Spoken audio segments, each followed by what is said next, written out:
Okay, good morning. Welcome back to our short little introduction to construction, grammar, variation and change. After discussing in depth historical change yesterday, I'm taking over from Alex today to talk a bit about synchronic variation.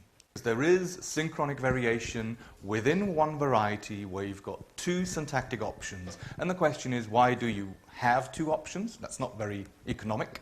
And at the same time, if a language has got two options, maybe one is better at doing certain things and the other might be preferred for other reasons.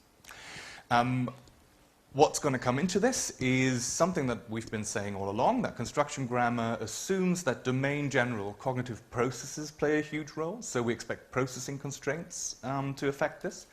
But on top of that, cognitive linguistics is looking at now, and that is social variation. Okay?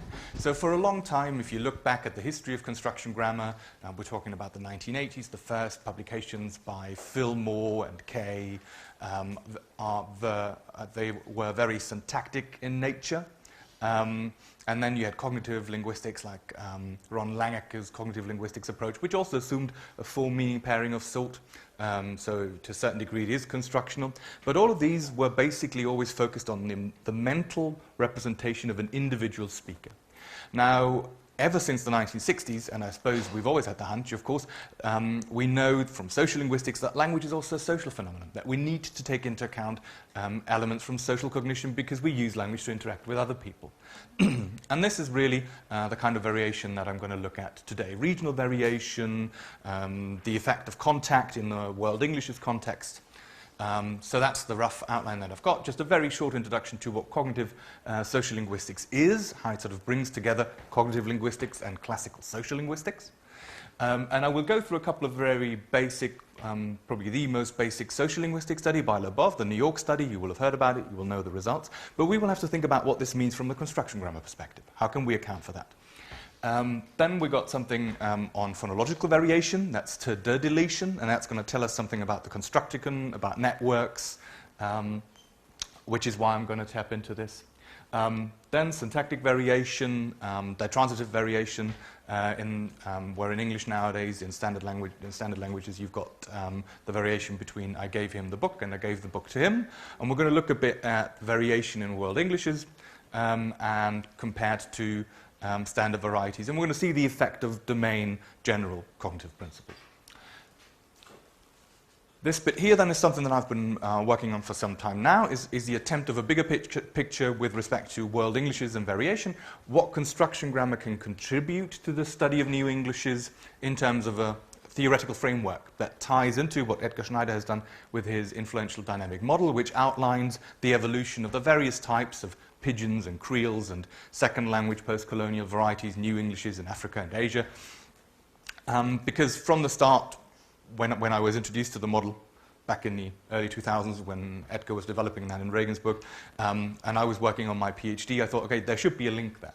And hopefully I will be able to sort of show what I think the link is, and maybe we can discuss that, how feasible you think that particular hypothesis is. And finally, there is something on cognitive social linguistics, that's something that Alex and I have been working on, and that's football chants, basically because I like football. But on top of that, I think it's an interesting exercise in what we got to think about in terms of constructional constraints, about what we need to include in a constructional analysis if we take into account something that is used in a very specific social setting under very specific constraints. And that's going to sort of be the roundup for today. So phonological variation, social linguistics, phonological variation within a variety that, as we're going to see, is also affected by domain general principles, then syntactic variation, and the overall model as well as football. Okay, so as a start, this is by an influential paper by Bill Croft that I think was one of the first to use the term cognitive social linguistics and to outline how this sort of ties in. Cognitive linguistics is in the danger of construing itself too narrowly as an approach to language in the same ways that formal syntactic and semantic theories have been criticized as too narrow. This is not to say that the foundations of cognitive linguistics are invalid. They do offer a model of linguistic cognition that has a greater potential than the formal alternatives, in my opinion at least. But they are incomplete. In particular, as my title implies, they are too solipsistic, that is, too much inside the head. In order to be successful, cognitive linguistics must go outside of the head and incorporate social interactional perspective on the nature of language. So he argues for a combination of cognitive and social factors. And now we're going to see how construction grammar as a cognitive theory can account for classical social linguistic findings. Okay, ready, steady, go.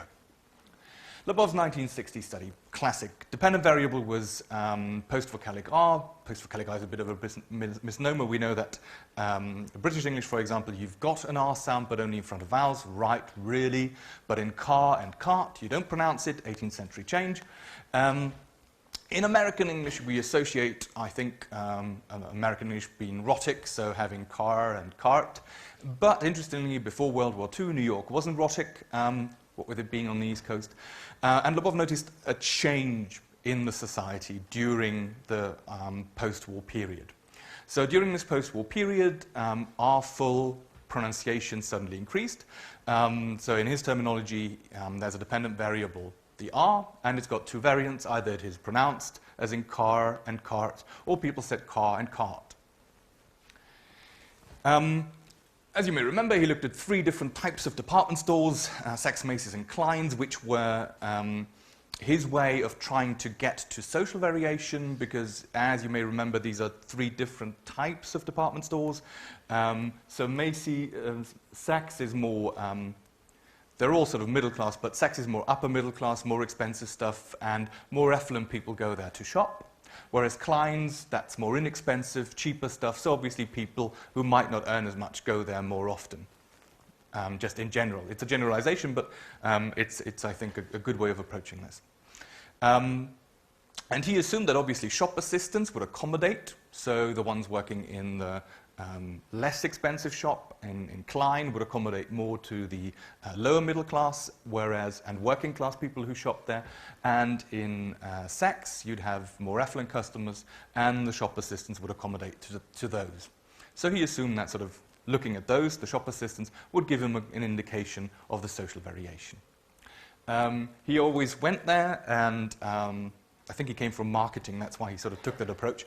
Very intuitively just went to a department store and asked for an item, which he knew was on the 4th floor. So the shop assistant had to say, oh, you want children's toys, those are on the 4th floor, or 4th floor. And he had to listen very carefully, and then he pretended not to have heard him correctly and said, excuse me, and then he repeated it again more emphatically, which is obviously a way of controlling for emphasis, more conscious control, the kind of variant that people are aiming for if they carefully pronounce what they're doing. So that was an extra variable. Okay, so classical social linguistic study, phonological variation, with class represented by the three different department stores as one independent variable. The linguistic context, because as you see in fourth, there's a dental fricative at the end, so the R comes before a consonant, and in floor, it's at the end of the word, so you can contrast those two, an intralinguistic constraint, and you've got the repetition as well. Okay, so that's what he found, a clear social linguistic distribution. So in Saks, more than 60% of all instances had an R, so 4th floor, and in Klein's, it was just about 20%. Okay? Now this is what we know, and from a social linguistic perspective you can describe it, but what can we do with this from a construction grammar point of view? As I said yesterday, we started out with meaning being semantics. And then we said that even that is a bit too tightly constrained, because meaning in a cognitive perspective is obviously construal. It includes encyclopedic knowledge, it includes pragmatic knowledge, and then we also said discourse functional, and now we think about the social. Okay? Can you see where this might be heading? How people might store this mentally from the kind of model that we had so far? Usage-based, bottom-up. Well, think back to the representation of constructions. We said that, first of all, what people are exposed to are specific exemplars, what we could call micro-constructions. So what people in New York will hear is people say 4th, car, and some people will say 4th and car. So what happens is that these individual words have got a form and a meaning, but for some of them there will be an R in them, and for others there won't be an R in them. And then people will subconsciously register, because that's something we do, because there is this indexicality of language, and social identity theory has shown us that we use language to position ourselves in a certain class, that people will register, and that's also something that Bybee said, we keep track of the rich input. If you remember the quote from yesterday, not just phonetic kind of variations, but when you heard something, who said it, okay? So that extends the notion of the linguistic sign quite extensively, because you do not only remember the linguistic sign, but also who used it. So we keep track in an exemplar-based model, in an exemplar fashion, of, oh, the R-ful pronunciation, that's more affluent people, more upper-class people, and less sort of middle-class people will use the R less often. Okay? And just like as expected from the kind of usage-based approach, this isn't a categorical thing. Okay? Even in the lower middle classes, they do it to a certain extent, but not quite so often. So you will hear many examples of car and forth and so on from people from that class without the R, and only a few exemplars going to be with them. Okay? So your association of that group of people is going to be R-lessness. Huge cloud of exemplars for that. And for these people, you've got a huge cloud of R-fullness. Okay? What this is heading to, if you think about the way that generalizations are supposed to work in a construction grammar model, then this means that all of these instances, because they pattern, okay, you're going to get a generalization on the phonological level, which says there is a word that has an R in it at the end of the word, or followed by a consonant, and it is pronounced, and that's associated on the meaning level with a certain social class. If you think this through, if you think about the classic definition of a phoneme as the smallest meaning differentiating unit, but not one that has meaning, okay, we've introduced social meaning to say that sometimes these phonological realizations, sometimes these phones, can be meaningful. Okay, that's a very important point. Not in the sense of semantically meaningful. That's something that's very important to remember, but socially meaningful. And really, I mean, because of the classic definition of the phoneme, that seems like a huge step, but if you think about what social linguistics has been saying for so long, it's a logical step, because we've always associated certain pronunciation with a certain region, with a certain class, that kind of thing. Social indexicality. Okay. And as I said, from a construction grammar perspective, we can backtrack how this works from specific exemplars, which lead to a generalization and include social factors as part of the input. Okay? I'm really excited about that. Still a bit early? You're not that excited about it. Okay. If you then, and that's very important because that shows you that there's an interaction between the cognitive and the social, and you've always got to take those two into account. Because any kind of phonological variation is also going to be constrained by other factors. Okay? If we look at forth and floor, and I'm not discussing the emphasis thing because that didn't really turn out to be statistically significant and above, but that one is interesting because on top of the social variation, okay, you look at who uses it, and we see upper class, upper middle class are using it, lower middle classes are not using it. We also see that the specific context plays a role, right? So in forth, there's a following consonant. Therefore, the R is also, first of all, slightly more difficult to pronounce, as well as not as salient, not as conspicuous. If you say fourth or fourth, the final consonant takes salience. But in floor, because it's the only consonant, it's got a more salient position. People notice it more. It's easier to pronounce because it's only a single consonant in the coda. Okay, very linguistic, structural reasons. So, of course, floor is more noticeable and people do it more often. Okay? Social factors as well as linguistic factors. In terms of dependent variables, in the classic Lebovian sense, you've got obviously language external factors, social ones, and language internal ones. And from a construction grammar perspective, we would say that the language internal ones should be somehow linked to, potentially, if possible, domain general cognitive principles, or principles specific to language, and that would be interesting from a construction grammar point of view. How many specific constraints do we need, for example, for phonotactics and pronunciation ease and so on? And then you've got the social ones as well. and both would be stored. Okay? And both would have an effect on the linguistic system. Before going through the list, so the important point is, and there's tons of social linguistic research ever since the 1960s with, I mean, the New York studies and Labov going to Martha's Vineyard and, I mean, Trudgill in the north of England. You'll remember those. And from a construction grammar point of view, this would be the way that we would include those. Okay? Specific exemplars used by specific people, socially indexical of a certain class or position in society, and part of the meaning of things. And this, I think, is a very neat way of incorporating social linguistics into the linguistic theory. Okay? Yes? And you talk about constraints.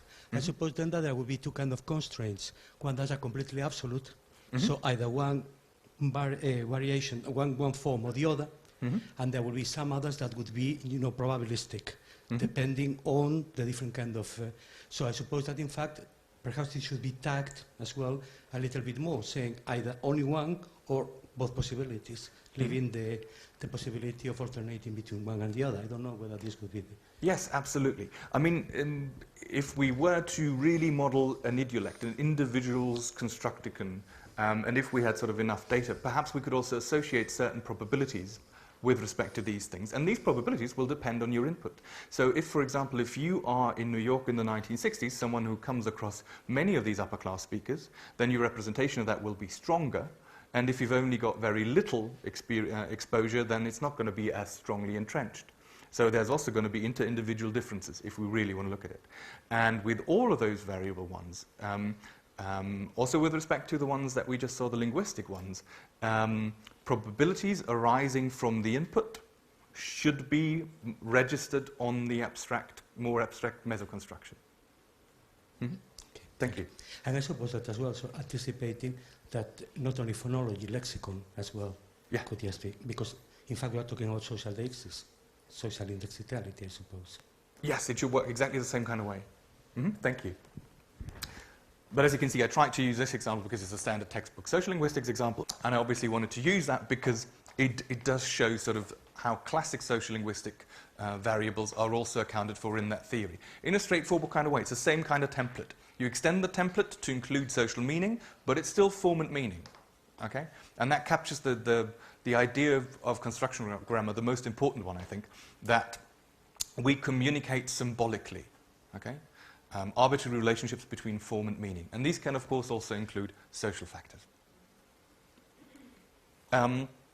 This is a study by Bybee, 2000. It's usage-based, and it looks at the deletion of a final alveolar stop, t or d. So, if you've in American English, so whether hold is pronounced as hold or whole, or whether test is realized as test or tess. Consonant cluster reduction, very frequent in languages. If you think about it, CV structures, actually sort of typologically the most frequent ones. And in many varieties of English, we find reduction. Especially if you're working on second language varieties of English, then consonant cluster reduction at the end is going to be very prevalent. Dennis Schreier has done a lot of work on that in various varieties. So you've got something that varies. So what Bybee did was, first of all, to get all the data that were relevant, all of the ones that ended in a t or a d, and then assess their frequency. She asked how frequent are those. And of course, it's not easy for an individual speaker to make out how often they use something. We would have to monitor them for days on end. So you need a heuristic. And that's important to remember. It's a rule of thumb kind of approach. You need something to tell you whether in the society it's more or less frequent. She used a corpus-based approach, and I think she looked at the Brown corpus, only written data in 1960s English. It's got its drawbacks, for sure. But at the time, that was the one thing that she used. And in the corpus, if you take those 1 million words and you assess their frequency, okay, how often they occur, you will get something that you find in all corpora of English, that the, of, and function words are obviously the most frequent ones. And then it goes down. And at the end, you've got hapax legomena, which only occur once at the lower end. But if you take all of these, I don't know how many types, the different types, and you ask yourself, where is the median? Where is the middle? Okay? And you check those words, and you see the middle is a frequency of 30. Words which occur 30 times or more make up the higher 50%, and words which occur less than 30 times make up the lower 50%. Okay? So it looks a bit like an arbitrary kind of threshold, but on the basis of this data, she was able to say, if I use the median, then I can say 30 is the threshold. If they come up more often, they're frequent, highly frequent, and the other ones are not so frequent. Okay? Good. Now look at the data. So she put them in two bins, the high-frequency ones, more than 30 occurrences, and the low-frequency ones, and you get a difference in deletion. So what's the difference? I think we need the mic just for the recording, but... There's more deletion with high-frequency items? Mm-hmm. Absolutely. There is more deletion in the high-frequency items. And in fact, to the degree that those who've got a higher frequency are deleted in more than 54% of all cases, whereas those with a low frequency are rather not deleted with 65%. Now think about this with respect to what it tells us about how the mind stores words. Okay. If the deletion was just a process that applied randomly, okay, you get a word and then you delete it or not. And if you wouldn't store the result, then it should be the same for high frequency and low frequency words. The low frequency words would occur less often, okay, but the same process should apply. For example, if in that society deletion is favored in 60% of all cases, then it should be 60% of deletion for high-frequency words and for low-frequency words. Okay? Because that would be an equal chance. But that's exactly what we don't find. And how can that work? Because if you think about it, if it was just a rule that says, oh, you've got a t or a d, I'm going to chop it off, that didn't know about frequency, then we wouldn't get that. Frequency seems to play a role. So, of course, we don't believe in rules, but using the metaphor again, the rule must remember or know whether this is a high frequency or a low frequency word. How can it do that? And remember what we said, from a usage-based perspective, we would assume that each individual token of experience is stored. Okay? So you say tests instead of test, and it gets stored. Maybe it's a high-frequency word, so you hear tests again the next day, and again, and again. So you've got 3, 4, 5, 6 instances of tests being deleted. And maybe only one test where someone didn't do it. Then the next time that you produce tests, you're going to have these exemplar clouds. And because you've got more instances of the ones where it is deleted, that's going to be the stronger alternative, okay? Because you've got test, test, test, test, tests, go and pronounce me like this, pronounce me like this. And you've only got a small little one saying, but it's test. Test, test, test, test, test. Okay? That way, frequency can make a difference. You're used more often, and if you delete it, you're stored. And it's an accumulative process. And this is why we get this. So this study supports the view that we don't just store words once. Okay? We don't just have a single representation like in a dictionary, only one instance of test, and then you check it out. Okay? You register how often you used it, and you register how it was pronounced, down to a very fine phonetic degree. And if you do that, that's going to also affect historical change. So what Alex was talking about, if there is a slight change in pronunciation in something, this is registered. It might not live on, okay? But if it repeats, and if you get more and more exemplars, then it can catch on. Okay. So from a construction grammar point of view, we're now just talking about words, which are probably the simplest constructions, but we see how those are stored. Exemplar clouds that come first.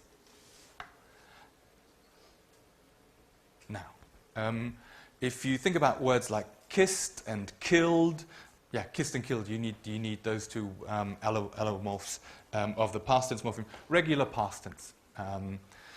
I kissed a girl and I like it. I kissed a girl and I like it. Okay? From a morphological point of view, a morphological construction, a schema, but we definitely know that the t and the d represent meaning, right? They signal past tense. Quick nod on that? Yes, thank you. I need audience feedback. Okay, so not even Well, you could look at that, but even if you don't look at that, okay? If you think about that it makes a difference whether I say I kiss a girl or I kissed a girl. What do you expect with respect to deletion? Less often. It expresses meaning, right? It's important. People must know whether it's now or before now. Okay? From a construction grammar point of view, we know that this is a morphological construction. It's got full meaning, and that's why this blocks it. Okay? People don't want to lose information on tense. And we see this. So the regular past tense ones, no deletion in 77% of all cases, whereas all others, low and high frequent ones, only 54. Again, it's not categorical. You still get it. But it's definitely dispreferred because you would lose out on meaning. Because then the question is, you know, are these regular past tense ones stored or not? That was something that Alex talked about yesterday, because if they are regularly inflected, then you could assume, you know, it's just kiss, and you've got the schema for past tense, and you put the two together. You don't have to store the output kissed, because you can generate it, in inverted commas, on the fly. Because it's a regular verb, and you've got a regular productive process. When we now look at past tense verbs which are irregular, they are irregular for historical reasons. So we got these. And these obviously differ with respect to how prominent the final dental stop is. Tell-told, that shows you it's got a dental suffix, so it used to be a regular process in Old English, but it just happens to be irregular now. Okay? It's a weak verb historically, but it's irregular in modern English because of sound changes. So if you've got tell-told, and if you think about it, there, of course, the dental stop at the end is not so important, because you've also got the umlaut. Okay? Tell-told. If I delete it, tell-told, you've still got the change in the stem vowel. That's going to indicate, oh, past tense. So what do we find here? Deletion in 68% of all cases, compared to 31%. And it's also a very high frequent one. Okay? So even for the past tense verbs, we've got to take into account their frequency. The more often they occur, maybe they also stand a greater chance of being deleted and those forms being stored in that way. And it makes a difference as to how salient the loss is, cognitively. Feel, felt, pronounce it, and you can see that obviously you've also got a change in the stem vowel, long E in the present tense, and felt in the past tense, 50%. Leave, left, on the other hand, not so frequent, and you get it the other way around, so there is individual sort of hiccups. Keep, kept, again 66%. And then we got a couple of not so frequent ones. Build, build, which is irregular because it ends in build, and it becomes devoiced in built. Okay, irregular verb because it's not builded. But not very frequent, and all those not so frequent ones also hardly show any deletion. So again, even for these irregular verbs, we find that for the ones that are more frequent, deletion rates are higher, and we see a complex interaction with a cognitive constraint. You can lose it obviously more easily if you've got another indicator of tense in the stem vowel. Okay? Frequency and cognitive reasons. What this entire thing has shown us is how storage works in an exemplar model. But on top of that, whenever you do that, it's not just instances and frequency that play a role. Okay? They are hugely important for the evolution of a taxonomy of a network. But cognitive factors, whether something is meaningful or not, also play a huge role. Okay? And that's going to be my common theme. I'm going to say cognitive reasons are going to be important, social ones as well as meaningful ones. Okay, you happy with the exercise? Okay. So summing up, this shows us the exemplar-based storage, that individual tokens play a role and must be registered. And even highly regular frequent past tense verbs by this definition can be stored if they are very frequent. If you hear kissed very often, that's going to be stored, despite the fact that you could sort of build it up from independent schemas. That gives us a construction analysis of phonological deletion.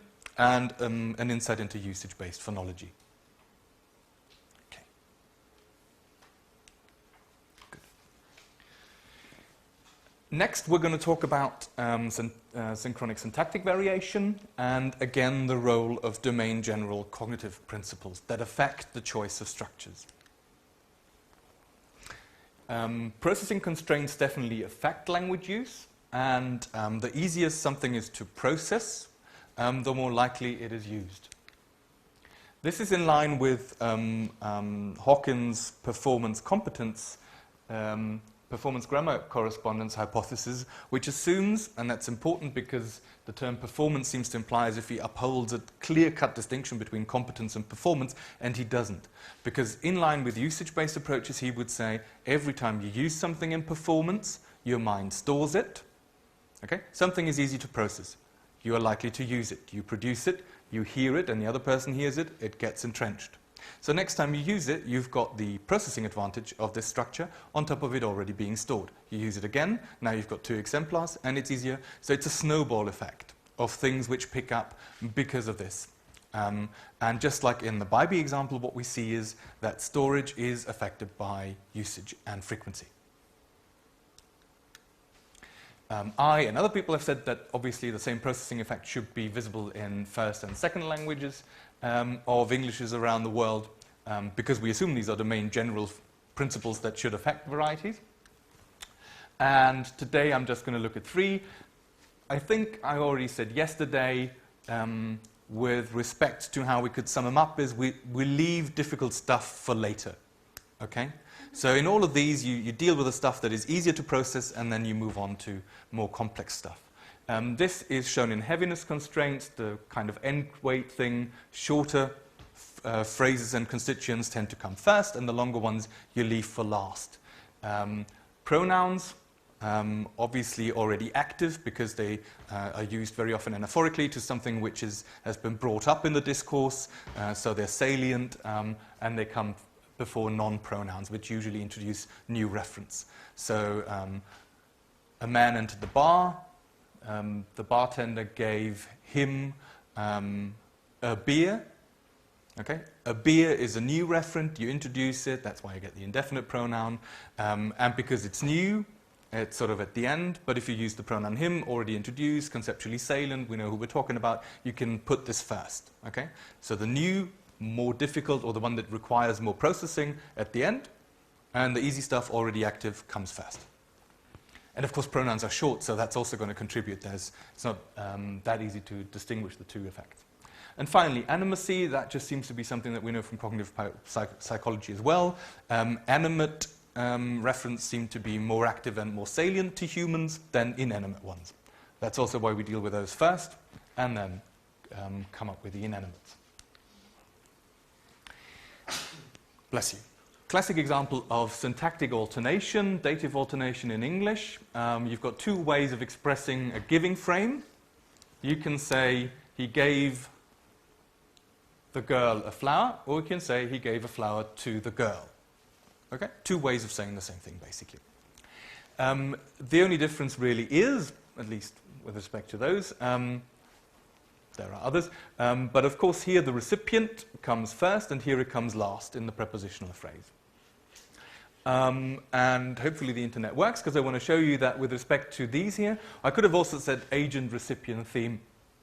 But just to show you that for those kind of analysis, you can also tap into Framenet, who've analyzed a great number of instances of words and tried to come up with the semantic frames that conceptually for standard American and British English speakers they call up. You can go to Framenet. So you get a definition of a frame, and the idea is that this is a conceptual mental structure. How humans perceive of what happens in a giving event. Okay? Just like I said yesterday with the buying event, you've got an idea there must be a seller and a buyer, and the money that is being exchanged as well as something that is bought. And then you've got individual words which might tap into just the buyer, the seller, and the product. He sold him the car. That works, and you would tap into those, but you don't say anything about the money. Okay? It costs 20,000 euros. That would sort of tap into the fact that in this exchange of a buying event, there's money that is exchanged. So the idea is that you've got a background, a conceptual background in each of these specific lexical items which just profile certain elements, but even the ones that are not there, we would know at the back of our minds because we know how a buying event works. In the same way, we know how a giving event works. And they have taken a bottom-up corpus-based approach, so they've analyzed hundreds of thousands of instances of certain verbs that are indicative of a frame, and then asked themselves which frame elements, which participants come up over and over again, and which must therefore be part of our mental representation. Okay? Bottom-up approach, corpus-based approach, but always with the idea, what's the mental concept we've got of scenes and events. So for giving, and they've got color coding if you go to the website to track it. So they say a donor transfers a theme from a donor to a recipient. So there's someone who gives something to someone else. That's pretty straightforward. This frame includes only actions that are initiated by the donor. The one that starts out owning the theme. Sentences, even metaphorical ones, must meet the following entailments. The donor first has possession of the theme. Following the transfer, the donor no longer has the theme, and the recipient does. And they give an example. Barney gave the beer to Mo. And we see the theme here is in the object position. They then move on to say, if you look at all of the examples, which elements are core frame elements? Which participants do we necessarily associate with a frame? And for this one, it's obviously donor, recipient, and theme. And they give you a definition of those frame elements. If you think about it with giving, that's pretty straightforward. But if you look at any kind of other lexical item, this is a very useful way of looking at the lexical semantics of it, at a cognitive representation of it. And I already referred to this yesterday. If you're looking at world Englishes, that's going to be very interesting to compare to what degree different varieties also sort of profile certain elements. If you remember the study by Denny Mukherjee and Sebastian Hoffmann on exactly those kind of structures of diatransitives in Indian English, they argued that there, very often, structures like he gave the money are more prevalent than in British English, where you would leave out the recipient, because that they argued for cultural reasons, that in that culture, you know, the recipient would not be so profiled, but it definitely showed that despite the fact that we assume that they've got the same kind of scene, that in those Indian input languages, there is a different syntactic realization of those, and the words work differently. Okay? And using that frame allows you then to contrast which of these frame elements are expressed in standard British English in these contexts, and which are expressed by Indian English, or by any other variety. Okay. What they also do is discuss non-core features. We would have called them adjuncts a while ago, but you know that the complement-adjunct distinction is an extremely tricky one, usually just based on syntactic reasons, and sometimes you can't leave out something that would be considered an adjunct. In a kind of classic Quirkian analysis, he treated her badly, okay? It means in a kind of relationship that he didn't he wasn't very nice to her, but the badly, in order to get that meaning, is obligatory. Okay? You can't just say he treated her, because that would mean a different lexical meaning. A doctor can treat someone in a medical sense, but that doesn't mean that he was being nice or not so nice to her. So if you want to express that meaning he wasn't nice to her, you've got to say he treated her badly. And if you then go into syntactic analysis, it's an adverb, and in the Quirk analysis, an adverbial, but one that is obligatory, tricky, okay, how you analyze that. They go away from that, and they just think about, okay, what semantically, conceptually is important, and in this, he treated her badly. The way you treat someone is an important core feature that's going to be part of it, regardless of whether you express it with an adverb phrase or a prepositional phrase or however. So the syntactic realization is only secondary to the semantic concept. But still, you find some which are occasionally described, and that's why it gives you such a full-fledged overview of the situation. So sometimes the circumstances are the conditions under which a theme is given. I give my services free of charge. Depictive, a description of the donor recipient of a theme given independently of the giving event per se. Explanation, the explanation for which the donor gives the theme to a recipient, and so on. Place, purpose, time, all of those. And then if you go down, and it's also interesting, because this is a general frame, and we said yesterday that buy, sell, and cost are specific lexical items associated with a frame. lexical units as they call them. And in Framenet what you get is exactly that. You also get all the lexical items of standard English that are associated with that frame and have been analyzed. And of course for World Englishes that might differ, so you want to look at whether they sort of associate other verbs with it or whether they leave out certain things. Now let's use give. So you click on the lexical entry. So for any kind of lexical entry, you've got the information which frame it taps into, because that's the underlying thing. That's the most important part of frame semantics. So this goes to the giving frame. There's a definition: freely transfer or possession of, cause to, receive or have. So a more specific lexical definition. And then you get instances of the frame elements. So this is a very detailed lexical representation. A lot of work has gone into that. And interestingly, as sort of not that many constructional studies that use it, but if you do anything on syntactic variation, you're going to have lexical verbs, for example, or lexical nouns, and for that it will be interesting to look at Framenet, because you've got a cognitive definition of those in a cognitive framework that is fully compatible with construction grammar. As I said, there are actually a couple of studies that really show that this kind of approach can easily incorporate it in construction grammar. Right, because Framenet was developed by Fillmore sort of as a side, not as a side project, but really as sort of the description of the meaning side of constructions. And remember, we said constructions are form and meaning, so meaning is a huge issue. And if you're working on meaning, and if you've got something which is along the lines of Framenet analysis, then it should be easy to put these into a constructional framework. Okay. So we've got this alternation now, and those two structures are obviously invented ones, just to simplify this: donor, recipient, and theme, and two options. On a more general level, and Nuria and I had the same kind of problem when we thought about preposition placement, the man who she went to school with, the man with whom she went to school, preposition at the start, at the end. Why do you have two options? What is the point? For preposition placement, there are formal reasons, registered distributions, many of those, and depending on the site, certain lexical verb preposition combinations and so on. But there are also processing factors, and we've got the same thing here. These two options are preferred in different situations because they do something for you if you've got certain type of complexity. This is a study on Singaporean English, Singapore, that was carried out by Thomas Brunner at the University of Regensburg as part of his master's, and we were looking at that from a construction grammar perspective. Doesn't really come out that well, but the point is, this is about length. Okay, if you've got the theme, that which is given in a giving event. So the book, the red book with the beautiful cover, you can see that it can get longer and longer and longer. Okay. So if you then think about where do I put my recipient, the receiver of this giving action. I gave John the book. I gave the book to John. Do I put John in the prepositional phrase at the end, or do I leave him as the first object just after the verb? Now, even if we just don't look at the graph, if that's too complicated just now and doesn't come out well. If you think about it, we said we leave longer stuff at the end.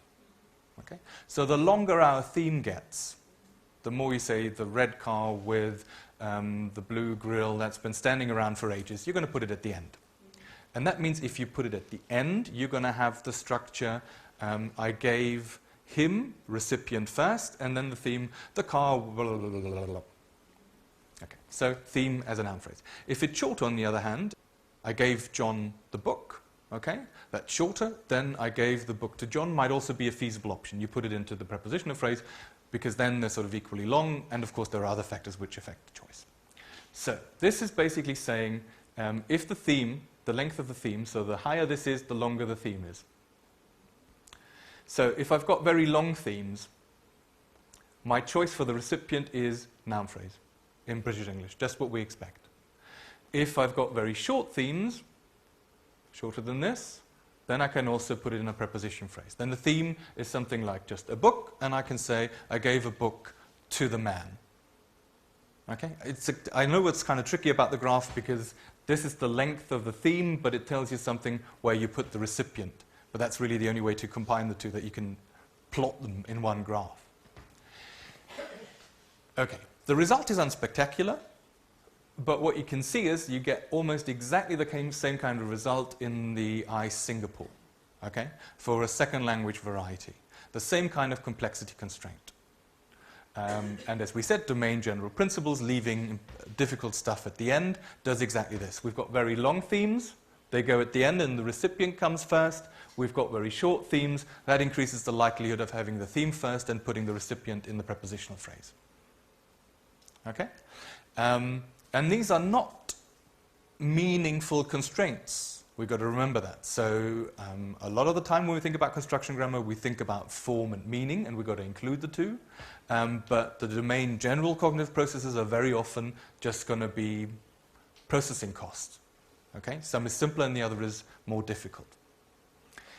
From a usage-based perspective, however, we can see, as I said, in line with Hawkins' grammar performance hypothesis, how speakers entrench this. Okay? So in general, short before long is preferred, but in this case with give, if you, because it's simpler, have the recipient before a long theme, you're going to store that exemplar, and next time you get to it, just like before, processing is going to prefer this structure, and you've already stored it, and it's going to say, choose me. Then you do it again, you've got two exemplars, it's reinforced, and you've got the processing advantage, and so on and so on. Okay? So it's additive, that the processing leads to the storage, and the storage is then going to be even more in favor of an easier to process structure. So we've got this, the longer the theme, the more likely you are to put it at the end and not put it here. So he gave the girl a very interesting book about syntax, is likelier than he gave a very interesting book about syntax to the girl. Again, possible, okay, it's variation, it's not categorical, but we see clear cognitive preferences. So Singaporean English and British English, as we would have expected, got the same light before heavy processing effect. And again, this is something we would expect from a construction grammar perspective, that these domain general cognitive principles apply or should have an effect equally in all of the varieties. An interesting question that we brought up yesterday is whether we think the uniformitarian principle holds, so that this also holds for Middle English and earlier types of English, where we said potentially it might be the same, but it could also be that they had different processing structures and preferences. But synchronically, that's the effect we get. If you then look at the realization whether the recipient is a pronoun or not, then you can see, again, that's the noun phrase realization just right after the verb. In British English, if it's a pronoun, huge chunk right next to the verb, I gave him the book. I gave the book to him, only a small element.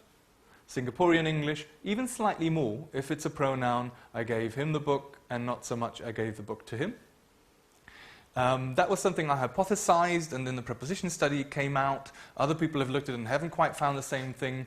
My hunch would also be that for second language varieties of English, because the Englishes are used in fewer domains, right? Because very often you're going to have local languages that are family languages that are used privately, so they don't have the same kind of frequency. So potentially frequency effects might still have an effect, but processing might be more important because they get less input. See where I'm heading? And I said there are one or two studies where I think I found this, and then we could say, okay, less input based and more processing based if you don't have that much input. But I got to be honest, a couple of studies haven't found that. So that's an open question that maybe you want to pursue. Okay. And again, you know, if it's sort of the prepositional variant to recipient, then the majority is normal noun phrases, and pronouns only make up a very small bit here and an even smaller bit in Singaporean English. So again, we find that if it's a pronoun, you put it right here, and because it's accessible, it's easier to process before a full noun phrase, and you don't put it in the prepositional phrase. So he gave her books, he gave the books to her. That should be slightly favored, and it is slightly favored. Though you can process both, because again, I mean, books is very short, so there's not a huge difficulty in processing it. Okay. But we get the same kind of given before new, pronoun before non-pronoun. The same kind of cognitive process that we found for first and second language varieties. With my hunch that perhaps for Singaporean it could be slightly stronger than for British English. Okay. Animacy, again the same thing. If it's animate, then most of the noun phrases that follow the verb are noun phrases recipients in British English, and in Singaporean English the same thing, only even slightly more, even a bigger animacy effect. I gave the girl a flower. That would be preferred over I gave the flower to the girl. Okay, all other things being equal, because animacy, easier to process, should come first, and we see even stronger effect in Singaporean English of this. And if it's inanimate, something like church, I gave the church the money, I gave the church the flowers. There, because it's inanimate, you sort of get more of a realization of it in a prepositional phrase. Okay, slightly more difficult processing-wise, that's why you put it at the end. And again, because these are obviously linked as binomial variables, you get it more distinct and even to a greater degree in Singaporean English. So I gave the girl the books to the girl, animate before inanimate. So in all of these, remember the start. L'above example, we need to take into account social variation. Okay? In this case, we would have to take into account that there are different societies, first language, second language varieties of English, British English, Singaporean English, and we've got to think about how perhaps they do things differently. As I said, Indian English, for example, had a different, at least that's what Mukherjee and Hoffmann sort of postulated, a different way of encoding the core frame elements, so recipients might not so be important in that variety. But if you've got them, then you've got the same kind of order, which is, as usage-based construction grammar says, input is important, but so are domain general processes, and one of the most global ones is difficult stuff at the end. And we've seen this in all of the three subvariants with length, animacy, and pronouns given before new. Okay. So this is what I already mentioned. So despite different input situations, we might also see idiosyncratic preferences in a certain culture because the frames might not be expressed in a similar kind of way.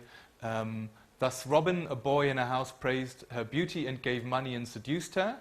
From Ice India, exactly the kind of thing. You get the donor, okay, and the giving action, and this should be the theme, but it's not the recipient. The recipient should be struck out here, okay, because we don't know who he gave the money to. Right? Okay.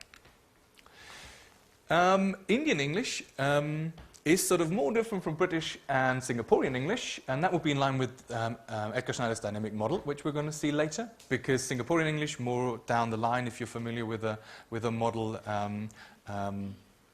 on the different types of processes, so Indian English nativization stage, perhaps still stage 3 in the middle, so different, and Singaporean English as a more entrenched variety, stage 4, 5, but we'll get to this. Okay. And since we can take a break, I'm going to give you a bit of a breather, and we're going to do 20 minutes. Okay. So if we can meet again in 20 minutes, and then what I'm going to do is I'm going to contextualize this a bit more, because we've talked about the dynamic model. I don't know who of you knows about the dynamic model, so there's going to be a short introduction. I'm going to place it, and I'm going to offer you what I think construction grammar has also to contribute to that. Okay? Thank you very much so far.